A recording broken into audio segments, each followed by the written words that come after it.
ہم نے اپنی اولاد کو کمانے کی نصیحت کی ہے، خوف خدا کی نصیحت، عشق رسول کی نصیحت، تقوی اور پرہیزگاری کی نصیحت، گناہوں سے بچنے کی نصیحت، قرآن کی تلاوت کی کثرت کی نصیحت۔ ہم نے کبھی ایسا انداز اختیار کیا کہ جیسا انداز ہمیں اولاد کی تربیت کے لیے ہمارے علماء فرما کر گئے، ہماری کتابوں میں لکھا گیا کہ اولاد کی تربیت کیسے کرنی چاہیے، ہم نے اس طرف توجہ نہیں دی۔ حضرت علامہ قرطبی نے حضرت سیدنا کیا رحمت اللہ تعالیٰ علیہ کا قول نقل فرمایا، ہم پر فرض ہے کہ اپنی اولاد اور اپنے اہل خانہ کو دین کی تعلیم دیں۔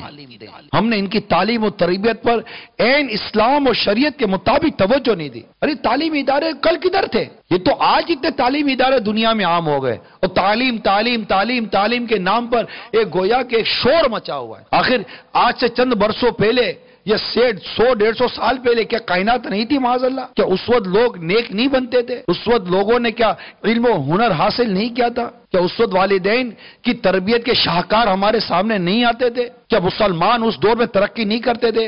آج سائنس جس ترقی کے اوپر ناز کرتی ہے، اس سائنس کی بنیاد اور ان ایجادات کی بنیاد رکھنے والوں میں مسلمانوں کا ایک بہت بڑا کارنامہ اور بہت بڑا نام ہے۔ مسلمان سائنٹسٹوں کو آج دنیا یاد کرتی ہے، ان کے کارناموں کو دنیا یاد کرتی ہے، ان کے فارمولاز جو انہوں نے بنا کر دیے اس کو دنیا یاد کرتی ہے۔ جو معیشت اور ریاست ان دونوں کے چلانے کا جو نظام مسلمانوں نے دیا، آج دنیا اس پر ناز کرتی ہے۔ جو لوگ پڑھتے ہیں ان کو پتا ہے کہ یہ سب آیا کدھر سے، تو وہ کون سے تعلیمی اداروں میں پڑھنے کے لیے جاتے تھے؟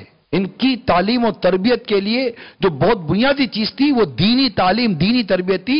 وہ قرآن و حدیث کو سیکھتے تھے، سمجھتے تھے، اور تقوی اور پرہیزگاری کے ساتھ جیا کرتے تھے۔